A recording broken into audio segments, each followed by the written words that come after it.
देऊनी घेऊनी आलो घरा, पदरा पुसते कारभारीन चौरंगाच्या खुरा.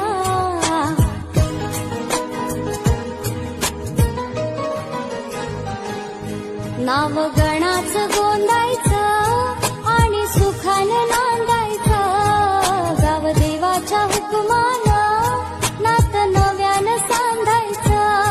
भेट दिली ही गाव देवानं, भेट